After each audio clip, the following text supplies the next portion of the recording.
মধ্যপ্রাচ্যের আকাশে কি তবে মহাপ্রলয়ের ভয়াল ঘণ্টাধ্বনি বেজে উঠেছে? আর ভ্লাদিমির পুতিন তিনি কি তবে সরাসরি হোয়াইট হাউসের কফিনে শেষ পেরেক ঠুকে দিয়ে বিশ্ব রাজনীতির খেলায় পাল্টে দিলেন?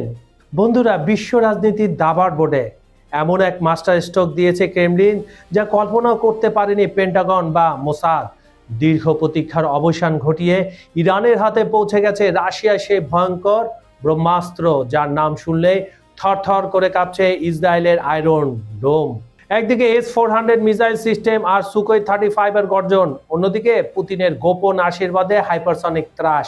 তেহরান এখন আর কেবল রক্ষক নয়, হয়ে উঠেছে এক অপ্রতিরোধ্য ভক্ষক। কিন্তু খেলা এখানেই শেষ নয়। রণক্ষেত্রে যখন রমজান কাদিরভের সেই দুর্ধর্ষ ডেথ স্কোয়াড চেচেন যোদ্ধাদের বুটের আওয়াজ শোনা যাচ্ছে, তখন প্রশ্ন একটাই, ট্রাম্প নেতানিয়াহু কি পারবেন এই আগুনের হলকা থামাতে, নাকি 2026-এর এই বসন্তই হতে যাচ্ছে মার্কিন সাম্রাজ্যের সূর্যাস্ত? পুরো বিশ্ব যখন তৃতীয় বিশ্বযুদ্ধের খাদের কিনারায় দাঁড়িয়ে, ঠিক সেই মুহূর্তে দাঁড়িয়ে আজ আমরা ব্যবচ্ছেদ করব মধ্যপ্রাচ্যের এই নতুন মানচিত্রে। মোসাদের সেই কথিত অজেয় দুর্গে কিভাবে হানা দিল ইরান, কেন পেন্টাগনের দম্ভ আজ মরুভূমির ধুলোয় মিশে যাচ্ছে, সবকিছু জানতে খবর সংযোগের বিশ্লেষণমূলক ভিডিওটি শেষ পর্যন্ত দেখুন। কারণ আজকের এই বিশ্লেষণ কেবল খবর নয়, এটি একবিংশ শতাব্দীর সবচেয়ে রক্তক্ষয়ী এক ইতিহাসের দলিল।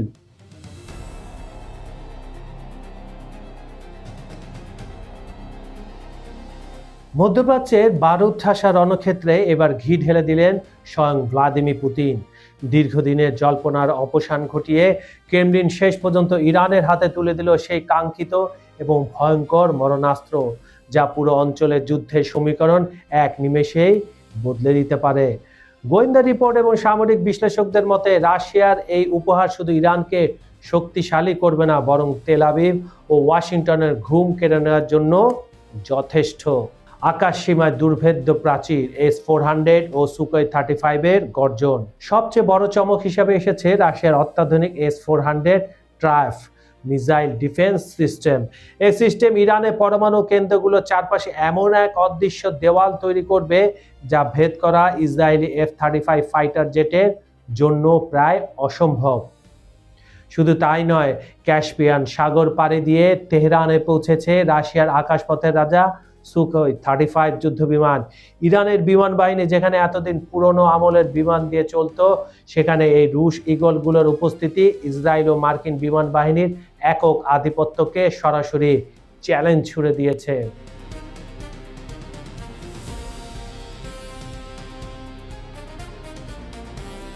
গুঞ্জন উঠেছে পুতিন গোপনে ইরানের হাতে তুলে দিয়েছেন রাশিয়ান গর্ব হাইপারসনিক মিসাইল প্রযুক্তি। শব্দের চেয়ে কয়েক গুণ দ্রুতগতির এই ক্ষেপণাস্ত্র মাঝ আকাশে রুখে দেওয়ার ক্ষমতা বর্তমানে আমেরিকা বা ইসরায়েল কারো আয়ত্তেই নেই। মধ্যপ্রাচ্যের সংকীর্ণ ভূখণ্ডে এই অস্ত্র মোতায়েন করার অর্থ হলো লোহিত সাগর থেকে শুরু করে ভূমধ্য সাগর পর্যন্ত মার্কিন রণতরীগুলো এখন ইরানের নিশানায়। পুতিনের এই এক চালে খাদের কিনারায় দাঁড়িয়ে থাকে ইরান এখন পাল্টা আঘাতের নেশায় টকবক করে ফুটছে। আমেরিকা ও ইসরায়েলের কপালে চিন্তার ভাঁজ। পুতিনের এই পদক্ষেপে হোয়াইট হাউসের জরুরি বৈঠক শুরু হয়েছে। এতদিন ইসরায়েল মনে করত তারা আকাশপথে অপ্রতিদ্বন্দ্বী, বিশেষ করে এই মধ্যপ্রাচ্যে। কিন্তু রুশ রাডার এবং ইলেকট্রনিক ওয়ারফেয়ার সিস্টেম ইরানিদের হাতে আসায় সেই দম্ভে বড় ফাটল ধরেছে। সামরিক বিশেষজ্ঞরা বলছেন এটি কেবল অস্ত্র সরবরাহ নয়, বরং বিশ্বজুড়ে আমেরিকার একাধিপত্য খর্ব করার জন্য পুতিনের এক মোক্ষম মাস্টার স্ট্রোক। ইরানের হাতে এই ভয়ঙ্কর মারণাস্ত্র আসার ফলে মধ্যপ্রাচ্যে এখন পায়ে পা দিয়ে ঝগড়া করার দিন শেষ। এখন সামান্য ভুল পদক্ষেপে শুরু হয়ে যেতে পারে আরও প্রলয়ঙ্করী তৃতীয় বিশ্বযুদ্ধের দামামা। রণক্ষেত্রের নতুন সমীকরণ চেচেন যোদ্ধাদের উপস্থিতি যুদ্ধের মোড় ঘুরিয়ে দিতে পারে।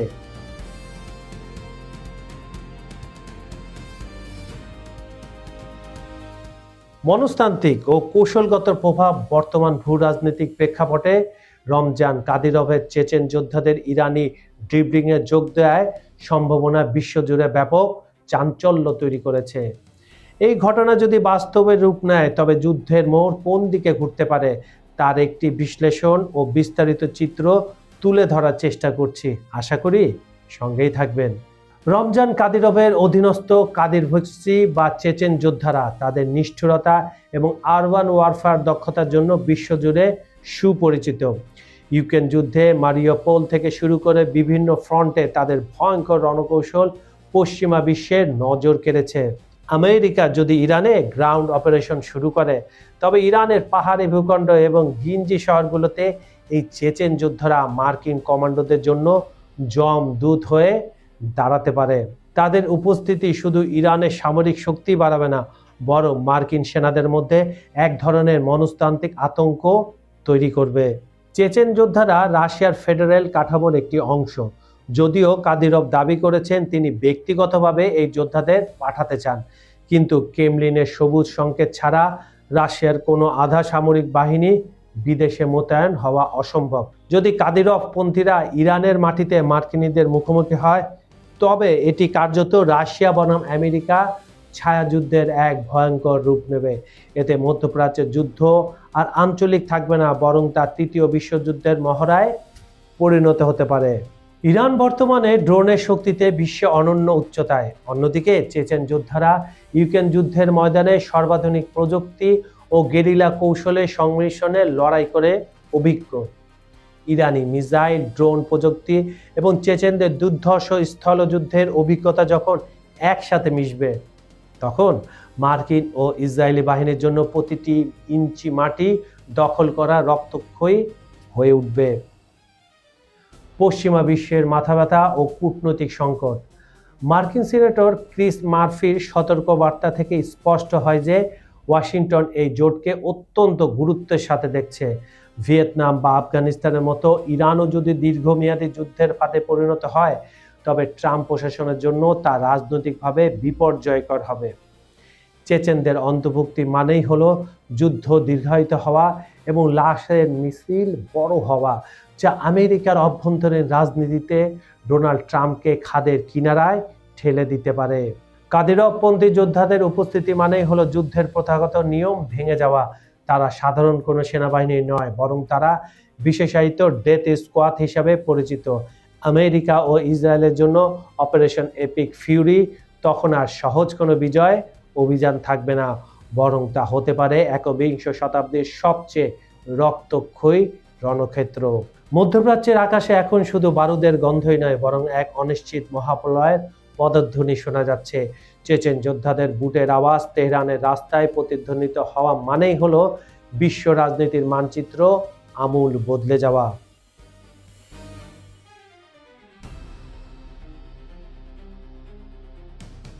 মধ্যপ্রাচ্যে ভূ রাজনীতিতে এক প্রলয়ঙ্কারী ঝড়ের সংকেত দিয়ে ইসরায়েলের সবচেয়ে সুরক্ষিত এবং গোপন ষড়যন্ত্রের কুঠিবাড়িতে নজিরবিহীন তাণ্ডব চালিয়েছে ইরান।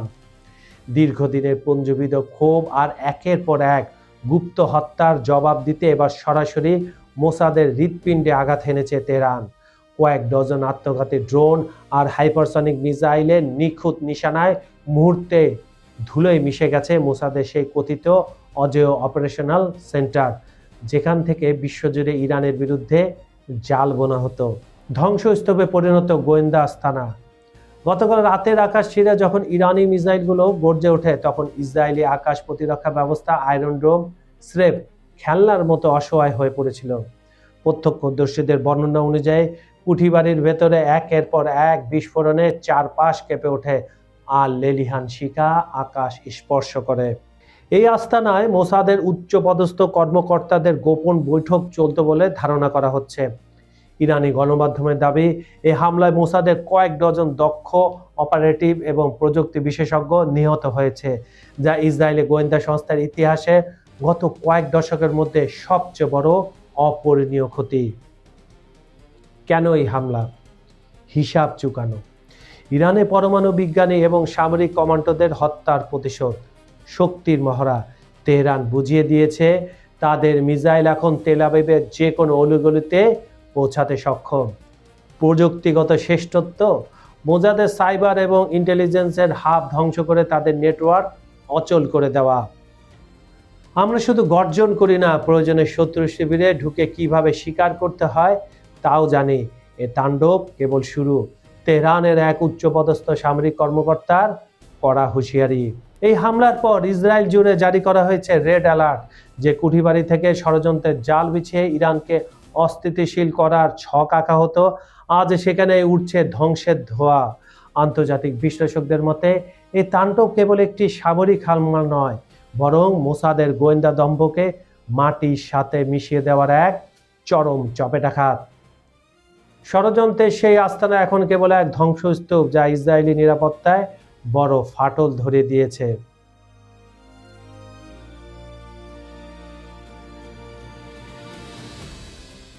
মধ্যপ্রাচ্যের আকাশে এখন আর মার্কিন আধিপত্যের হুঙ্কার নয়, বরং শোনা যাচ্ছে ইরানের তৈরি ড্রোন আর ক্ষেপণাস্ত্রের নিখুঁত গর্জন। দীর্ঘদিনের শোষণ আর আগ্রাসনের জবাব দিতে তেহরান যে রণকৌশল গ্রহণ করেছে, তাতে তাসের ঘরের মতো ভেঙে পড়ছে মার্কিন সামরিক শক্তিমত্তার অহংকার। গত কয়েক মাসে মধ্যপ্রাচ্যের মার্কিন ঘাঁটিগুলোর উপর ইরানের ধারাবাহিক হামলা কেবল সামরিক বিজয় নয়, বরং ওয়াশিংটনের জন্য এক চরম অপমানের দলিলে পরিণত হয়েছে। আগুনের গোলাকায় ছাই হলো কোটি ডলারের দম্ভ। পেন্টাগন ক্ষয়ক্ষতির প্রকৃত চিত্র আড়াল করার আপ্রাণ চেষ্টা করলেও সত্যকে ধামাচাপা দেওয়া অসম্ভব হয়ে পড়েছে। রাশিয়ার সংবাদ মাধ্যম RT এর বিশ্লেষণে যা উঠে এসেছে, তা মার্কিন সামরিক ইতিহাসের অন্যতম বড় বিপর্যয়। কুয়েতে মার্কিন বিমান বাহিনীর গর্ব F-15 স্ট্রাইক ইগল ভূপাতিত হওয়ায় ঘটনায় প্রমাণ করে আমেরিকার আকাশ প্রতিরক্ষা ব্যবস্থা এখন নিছক একটি খেলনা মাত্র। যুক্তরাষ্ট্র একে ফ্রেন্ডলি ফায়ার বলে চালিয়ে দেওয়ার চেষ্টা করলেও সামরিক বিশ্লেষকরা একে ইরানি ইলেকট্রনিক ওয়ারফেয়ারের ক্যারিশমা হিসাবেই দেখছে। রক্তাক্ত মার্কিন ছাউনি, পেন্টাগনের গোপন আর্তনাদ। যুক্তরাষ্ট্রের সরকারি হিসাব বলছে 16 জন নিহত ও 3 শতাধিক আহত, কিন্তু তেহরানের দাবি অনুযায়ী এবং রাশিয়াও যেটা দাবি করছে, তাদের ইন্টেলিজেন্সের মাধ্যমে এই সংখ্যা কয়েক গুণ, মানে হাজার ছাড়িয়ে যাওয়ার মতো। প্রিন্স সুলতান বিমান ঘাঁটি থেকে শুরু করে কুয়েতের ক্যাম্প আরিফজান পর্যন্ত কোথাও মার্কিন সেনারা শান্তিতে ঘুমাতে পারছেন না। বিশেষ করে 27শে মার্চের হামলায় প্রিন্স সুলতান ঘাঁটিতে যে ধ্বংসযজ্ঞ চলেছে, তাতে মার্কিন কমান্ডিং অফিসারদের কপালে চিন্তার ভাঁজ আরো গভীর হয়েছে। বাহরাইনে অবস্থিত মার্কিন নৌবাহিনীর 5th ফ্লিট, যা কয়েক দশক ধরে আরব সাগরে খবরদারি করে আসছিল, তা এখন খোদ ইরানি সরাসরি লক্ষ্যবস্তুতে পরিণত হয়েছে। ইরানের হামলা লক্ষ্যবস্তু অত্যন্ত সুপরিকল্পিতভাবে ছিল। তারা কেবল ভবন ধ্বংস করছে না, বরং আমেরিকার চোখ ও কান উপড়ে ফেলছে। পেন্টাগনে উচ্চ মূল্যের E-370 নজরদারি বিমান ধ্বংস হওয়া এবং রাডার ব্যবস্থা অকেজো করে দেওয়া ইরানের সেই সুদূর প্রসারী পরিকল্পনারই অংশ। এর ফলে পুরো মধ্যপ্রাচ্যে মার্কিন বাহিনীর নজরদারি সক্ষমতা এখন তলানিতে। আল উদে থেকে শুরু করে আল আসাদ ঘাঁটি, প্রতিটি স্থাপনা এখন ইরানি ক্ষেপণাস্ত্রের নাগালে। পিছু হটার ঘণ্টা বাজছে। কাতারের বিশাল আল উদে ঘাঁটি কিংবা জর্ডানের মুয়াফাক্কা সালতি, আমেরিকা যেখানে ঘাঁটি গড়েছে সেখানে অগ্নিবৃষ্টি ঝরছে ইরান। 40 থেকে 50 হাজার সেনার উপস্থিতি আজও মার্কিনীদের নিরাপত্তা নিশ্চিত করতে পারছে না। ইরানের এই বিধ্বংসী আক্রমণ কেবল সামরিক ক্ষয়ক্ষতি নয়, বরং বিশ্বজুড়ে আমেরিকার সুপার পাওয়ার ইমেজের কফিনে শেষ পেরেক ঠুকে দিচ্ছে। মধ্যপ্রাচ্যের পবিত্র ভূমি থেকে মার্কিন দখলদারিত্বের অবসান এখন সময়ের ব্যাপার মাত্র। তেহরানের প্রতিটি আঘাত যেন বজ্রকণ্ঠে ঘোষণা করছে, সাম্রাজ্যবাদের দিন শেষ, এবার প্রতিরোধের সময়। ইতিহাসের পাতায় অনেক সময় অতি আত্মবিশ্বাস পতনের প্রধান কারণ হয়ে দাঁড়ায়। 2026 সালের 30শে মার্চ আল জাজিরায় প্রকাশিত ড্যানিয়েল লেভির বিশ্লেষণটি সেই রূঢ় সত্যকেই সামনে নিয়ে এসেছে। ইসরায়েল এবং মার্কিন যুক্তরাষ্ট্র যখন যৌথভাবে ইরানের বিরুদ্ধে যুদ্ধ শুরু করেছিল, তখন তেল আবিবের আকাশ ছিল উৎসবের আমেজ। কিন্তু মাত্র 1 মাস পার হতেই সেই অজেয় ভাবমূর্তি ধুলোয় মিশে যাচ্ছে। পরিকল্পনাহীন সামরিক আস্ফালন। ইসরায়েলি প্রধানমন্ত্রী বেনিয়ামিন নেতানিয়াহু এবং মোসাদ প্রধান ডেভিড বার্নিয়ারের মধ্যেকার সাম্প্রতিক দ্বন্দ্বই বলে দিচ্ছে, তেহরানের শাসন ব্যবস্থা ধসিয়ে দেওয়ার যে আকাশ কুসুম কল্পনা তারা করেছিল, তা চরমভাবে ব্যর্থ হয়েছে। মোসাদের ছক ছিল রেজিম ডেপুটেশন বা শীর্ষ নেতৃত্বকে হত্যার পর একটি গণ অভ্যুত্থান ঘটানো। কিন্তু ইরান কোনো তাসের ঘর নয় যে সামান্য ফু দিলেই ভেঙে পড়বে, বরং বছরের পর বছর ধরে পশ্চিমা নিষেধাজ্ঞা ও প্রতিকূলতার মধ্যেও ইসরায়েলি আগ্রাসনের বিরুদ্ধে যে প্রতিরোধের মোজাইক ইরান গড়ে তুলেছে তা আজ ইসরায়েলকে খাদের কিনারায় নিয়ে এসেছে। ইসরায়েল ভেবেছিল আকাশপথে ভারী বোমাবর্ষণ আর গুরুত্বপূর্ণ স্থাপনায় হামলা চালিয়ে ইরানকে পঙ্গু করে দেবে, কিন্তু ইরানের পাল্টা আঘাতের তীব্রতা এবং নির্ভুলতা মোসাদ ও সিআইএর সমস্ত হিসাব পাল্টে দিয়েছে। আজ দিমনোর পারমাণবিক চুল্লি সংলগ্ন এলাকা, হাইফা শোধনাগার এবং বেন গুরিয়ান বিমানবন্দরের মতো কৌশলগত জায়গাগুলোতে ইরানের মিসাইল বৃষ্টির মুখে অরক্ষিত। তাদের আকাশ প্রতিরক্ষা ব্যবস্থা কোনো কাজই দিচ্ছে না। ইসরায়েলিরা এখন দিনের অর্ধেক সময় কাটায় ভূগর্ভস্থ বাংকারে। সেনাপ্রধান আইয়াল জামির যখন সতর্ক করেন যে সামরিক বাহিনী ভেতর থেকে ভেঙে পড়তে পারে, তখন বুঝতে হবে টোটাল ভিক্টরি বা পূর্ণাঙ্গ বিজয়ের স্লোগানটা আসলে জনতাকে দেওয়া একটি ধোঁকা মাত্র। ভুলের পুনরাবৃত্তি ফিলিস্তিন থেকে লেবানন। ইসরায়েল কেবল ইরানের শক্তিতেই হোঁচট খায়নি, বরং তারা ফিলিস্তিন এবং লেবাননে প্রক্সি যোদ্ধাদের অবমূল্যায়ন করার মাসুল দিচ্ছে। ফিলিস্তিনে অত্যাচার কলঙ্ক মাথায় নিয়েও ইসরায়েল তাদের নির্মূল করতে পারেনি।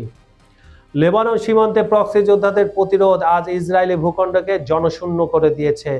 ইসরায়েল কেবল জানে ধ্বংস করতে, হত্যা করতে এবং অবকাঠামো গুঁড়িয়ে দিতে, কিন্তু রাজনৈতিক স্থিতিশীলতা আনার কোনো দূরদর্শিতা তাদের নেই।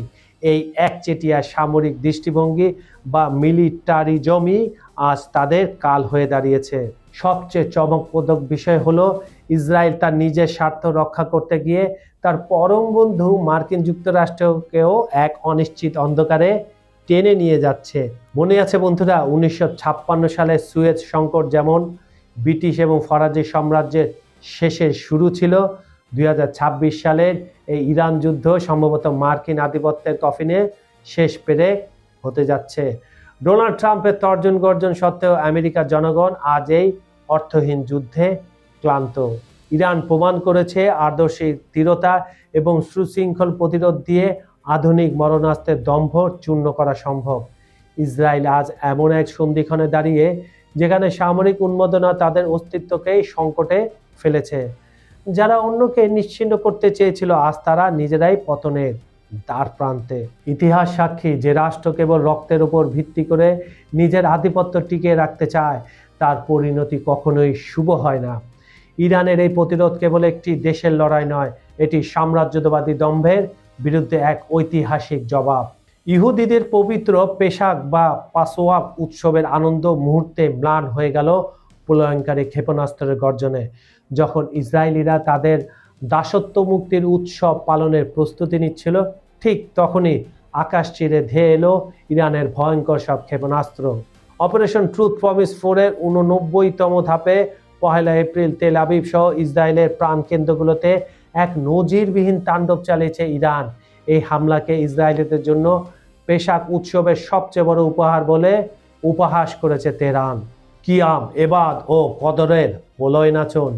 ইরান জানিয়েছে এবারের হামলায় কোনো সাধারণ অস্ত্র নয়, বরং ব্যবহার করা হয়েছে অত্যন্ত শক্তিশালী ও নির্ভুল লক্ষ্যভেদী কিয়াম, এবাদ এবং একাধিক ওয়ারহেডযুক্ত কদর ক্ষেপণাস্ত্র। এই ক্ষেপণাস্ত্রগুলো মাঝ আকাশে লক্ষ্যপথ পরিবর্তন করতে সক্ষম এবং অত্যন্ত নিখুঁতভাবে ইসরায়েলি প্রতিরক্ষা ব্যূহ ভেদ করে আঘাত হেনেছে। রামাত গান, হোলন, পালমাচিম এবং বনেই ব্রাকের মতো জনবহুল ও কৌশলগতভাবে গুরুত্বপূর্ণ এলাকাগুলো এখন ধ্বংসস্তূপ আর আগুনের কুণ্ডলিতে পরিণত হয়েছে। সাইরেনের শব্দে বাংকারে বন্দি জীবন। বৃহস্পতিবার সন্ধ্যা থেকেই ইসরায়েলের আকাশ জুড়ে শুরু হয় লাল সংকেত আর কান ফাটানো সাইরেনের শব্দ। সাধারণ মানুষ যখন উৎসবের ভোজে বসার প্রস্তুতি নিচ্ছিল, তখন তাদের ছুটতে হয়েছে কাছের বাংকারের দিকে। দীর্ঘ সময় ধরে মাটির নিচে অন্ধকার আশ্রয়ে কাটানো এই সময়টাকে ইরান তাদের ভাষায় উপহার বলে আখ্যা দিয়েছে। রাস্তায় থাকা অসংখ্য মানুষ আটকে পড়েন চরম আতঙ্কে। চারদিকে কেবলই সাইরেনের আর্তনাদ আর আগুনের লেলিহান শিখা। দায় যখন নেতানিয়াহু ও ট্রাম্পের ওপর। ইরান এক বিবৃতিতে সরাসরি জানিয়েছে ইসরায়েলি নাগরিকদের এই চরম দুর্ভোগের জন্য দায়ী তাদের প্রধানমন্ত্রী বেঞ্জামিন নেতানিয়াহু এবং মার্কিন প্রেসিডেন্ট ডোনাল্ড ট্রাম্প। তেহরানের মতে তাদের অবিবেচক নীতির কারণে আজ ইসরায়েলিদের ঘরে ঘরে উৎসবের বদলে শোকের ছায়া নেমে এসেছে। থামবে না হামলা, হুঁশিয়ার তেহরানের। ইরান স্পষ্ট করে দিয়েছে এই হামলা কেবল শুরু মাত্র। উত্তর থেকে দক্ষিণ পুরো অধিকৃত ভূখণ্ড জুড়েই ড্রোন ও ক্ষেপণাস্ত্রের এই অবিরাম বর্ষণ অব্যাহত থাকবে। ইরান হুঁশিয়ারি দিয়ে বলেছে সামনের দিনগুলোতে ধাপে ধাপে আরো শক্তিশালী এবং আধুনিক বরণাস্ত্র ব্যবহার করা হবে, যা আজ পর্যন্ত মার্কিন যুক্তরাষ্ট্র ইসরায়েল কল্পনাও করতে পারেনি। ফলে পেশাকের এই উত্তাল রাত যেন ইসরায়েলের জন্য এক দীর্ঘমেয়াদী দুঃস্বপ্নের সূচনা মাত্র। বন্ধুরা, ইতিহাস সাক্ষী, অহংকার যখন আকাশচুম্বী হয়, পতন তখন অনিবার্য হয়ে দাঁড়ায়। পুতিনের দাবার চাল আর তেহরানের এই বিধ্বংসী প্রতিরোধ আজ হোয়াইট হাউসের দেয়াল কাঁপিয়ে দিচ্ছে। হয়তো কাল সকালে আমরা এক নতুন পৃথিবীর খবর নিয়ে ঘুম থেকে উঠব, যেখানে মানচিত্রটা হবে একদমই অন্যরকম। কিন্তু প্রশ্নটা আপনাদের কাছে রেখে যাচ্ছি, আমেরিকা কি পারবে তার হারানো গৌরব ফিরে পেতে, নাকি মধ্যপ্রাচ্যের এই আগুনেই ভস্মীভূত হবে পশ্চিমা ধম্ম? আপনার মূল্যবান মতামত আমাদের কমেন্ট বক্সে অবশ্যই জানান, কারণ আপনার এক একটি মন্তব্যই আমাদের আগামীর বিশ্লেষণের শক্তি। আজকের মতো আমি কাজল হায়দার বিদায় নিচ্ছি খবর সংযোগ থেকে। তবে মনে রাখবেন, যুদ্ধ কেবল সীমান্তে নয়, যুদ্ধ এখন ড্রয়িং রুমের স্ক্রিনেও। চোখ রাখুন আমাদের পরবর্তী বিশেষ বিশ্লেষণে, যেখানে ফাঁস হবে বিশ্ব রাজনীতির আরো অনেক গোপন নথি। ততক্ষণ ভালো থাকুন, সচেতন থাকুন এবং অবশ্যই নিরাপদে থাকুন। আল্লাহ হাফেজ।